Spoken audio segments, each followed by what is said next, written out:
الحمد لله رب العالمين وبه استعين واشهد ان لا اله الا الله وحده لا شريك له واشهد ان محمدا عبده ورسوله اما بعد.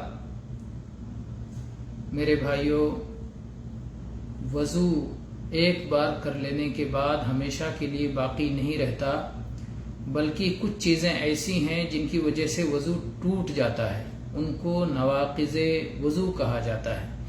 آج اس میں سے ہم صرف ایک بات بتائیں گے، اور وہ یہ ہے کہ اگلی پچھلی شرمگاہ سے اگر کوئی چیز نکل جائے تو وضو ٹوٹ جاتا ہے.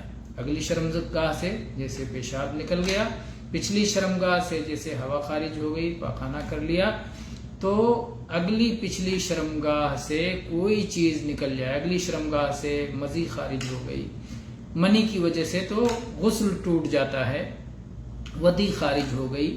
تو اس طرح سے اگلی پچھلی شرمگاہ سے کوئی چیز نکل جائے تو وضو ٹوٹ جاتا ہے. اس سلسلے میں آپ یہ حدیث ملاحظہ کریں جو سنن ترمذی کی ہے. اس کے راوی صفوان ابن عسال رضی اللہ عنہ ہیں.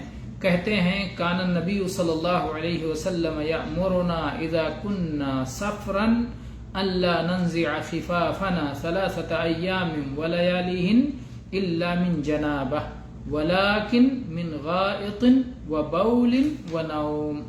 اللہ کے نبی صلی اللہ علیہ وسلم ہمیں حکم دیتے تھے، یہ صحابی صفوان رضی اللہ عنہ کہہ رہے ہیں کہ اللہ کے نبی ہمیں حکم دیتے تھے کہ جب ہم حالت سفر میں ہوں تو اپنے موزے، خفاف چمڑے کے موزے جو اس زمانے میں پائے جاتے تھے، عام طور سے پہنے جاتے تھے، اس کو جوتے کی جگہ پر بھی اسے استعمال کر لیا جاتا تھا.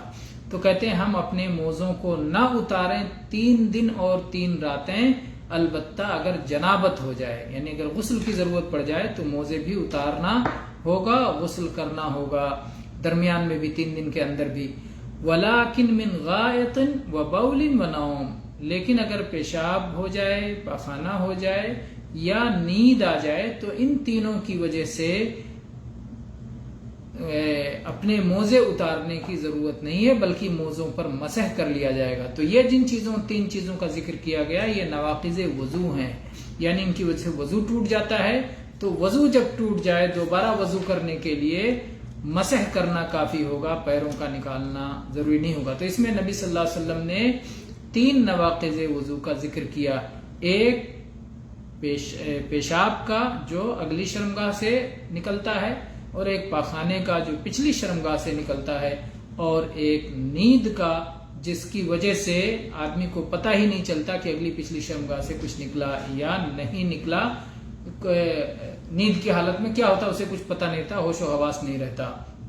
تو اگر اس کو اہل علم نے 2 حصوں میں تقسیم کیا ہے کہ گہری نیند جس میں ہوش و حواس نہ رہے، چاہے ساتھ میں بے ہوشی بھی اس میں شامل ہے، اسی طرح سے عقل کا چلا جانا بھی اس میں شامل ہے، یہ ناقض وضو ہے. اور اگلی پچھلی شرمگاہ سے کوئی بھی چیز نکلے وہ ناقض وضو ہے.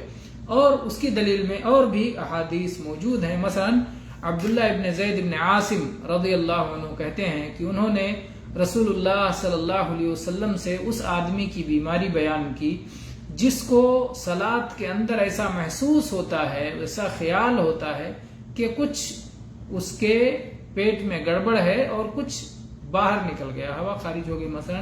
تو کیا ایسا شخص کیا کرے گا؟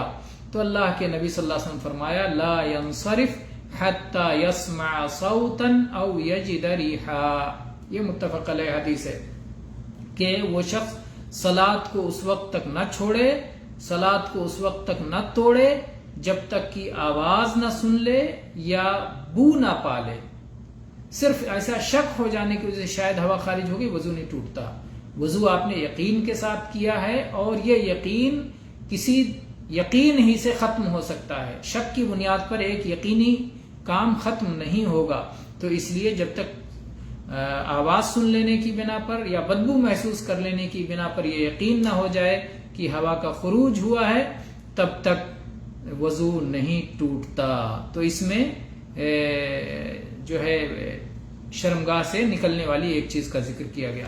اسی طرح سے علی رضی اللہ عنہ کی وہ حدیث جو متفق علیہ ہے، کہتے ہیں کنت رجلا مذاء فاستحییت ان اسأل رسول اللہ صلی اللہ علیہ وسلم لمکان ابنته منی فامرت المقداد بن الاسود فسأله فقال اغسل ذکرک وتوضا.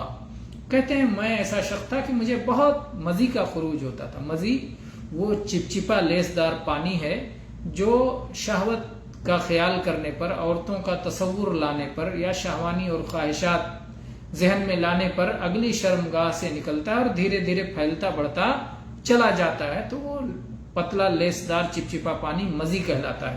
کہتے ہیں مجھے مزی بہت آتی تھی تو مجھے رسول اللہ صلی اللہ علیہ وسلم سے سوال کرنے میں شرم کا احساس ہوا، کیونکہ آپ کی بیٹی فاطمہ رضی اللہ عنہا میرے نکاح میں تھی. تو میں نے مقداد ابن اسود رضی اللہ عنہ کو حکم دیا کہ جا کے نبی صلی اللہ علیہ وسلم سے ایسا سوال پوچھیں کہ اگر کسی آدمی کو مزی خارج ہوتا ہو تو کیا کرے گا وہ آدمی. تو اللہ کے نبی صلی اللہ علیہ وسلم فرمایا اغسل ذکرک وتوضا. آپ پر فرض یہ ہے، آپ کی ذمہ داری یہ ہے کہ آپ اپنے ذکر کو اگلی شرمگاہ کو دھل لیں اور وضو کر لیں. آپ کے اوپر غسل نہیں ہے.